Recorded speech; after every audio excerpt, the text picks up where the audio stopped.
Satish Kumar borrowed 52,000 rupees. இப்போ நம்ம என்னென்ன டேட்டாஸ் இருக்குன்னு எழுதிக்கலாம். Principal amount is equal to என்ன கொடுத்துருக்காங்க, rupees 52,000 from a money lender. மணி லெண்டர்னா யாரு? கடன் கொடுக்குறவங்க யாரோ.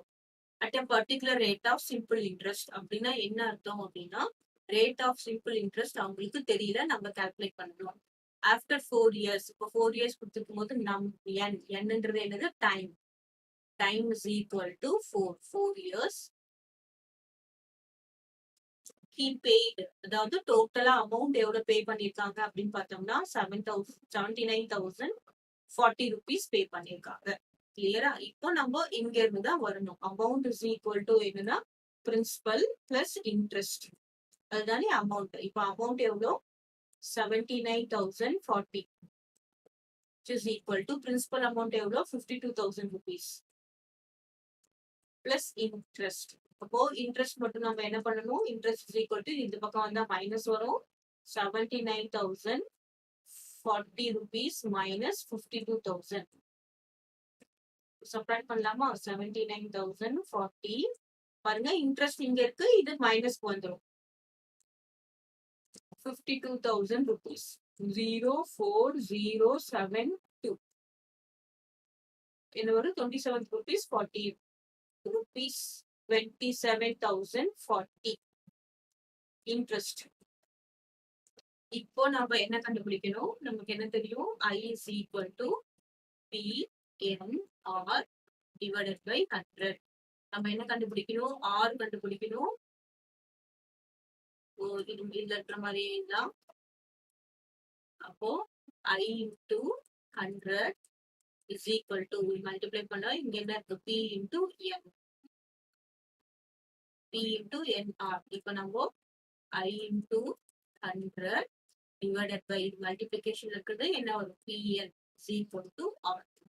இப்போ நம்ம என்ன கண்டுபிடிச்சிருக்கோம், R is equal to I into 100 by PN. So I என்ன நம்ம கண்டுபிடிச்சிருக்கோம், 27,040 into 100 divided by P என்னது 52,000 into N பார்த்தோம்னா 4. Okay, this 0 cancel, this 0 cancel. இப்போ நம்ம என்ன பண்ணலாம், 27040 divided by 4 போடலாம். 27040 divided by 4 போடலாம். என்ன வரும்னு பார்க்கலாம். 6 4s are 24 வருமா, remainder 330. 7 4s are 28, remainder 2. அப்புறம் இந்த 4 வரும், என்ன வரும், 6 4s are 24, 0, அப்படி இங்க ஒரு 0 இருக்கு. ஸோ நம்ம இந்த 0 கேன்சல் பண்ணிடலாம், இந்த 0 கேன்சல் பண்ணிடலாம். இப்போ என்ன வரும், இந்த 0 எடுத்துட்டோம்னா 676.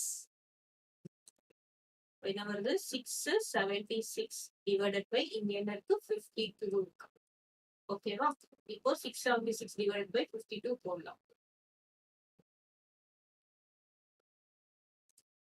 676 divided by 52 போட்டா என்ன வரும் பார்த்தீங்கன்னா, 152 is 52. இங்க என்ன இருக்கு, 5 1 156. 3 times போட்டோம்னா வரும் 156. இப்போ 0.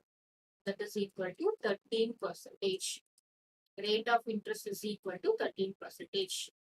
Okay, wow.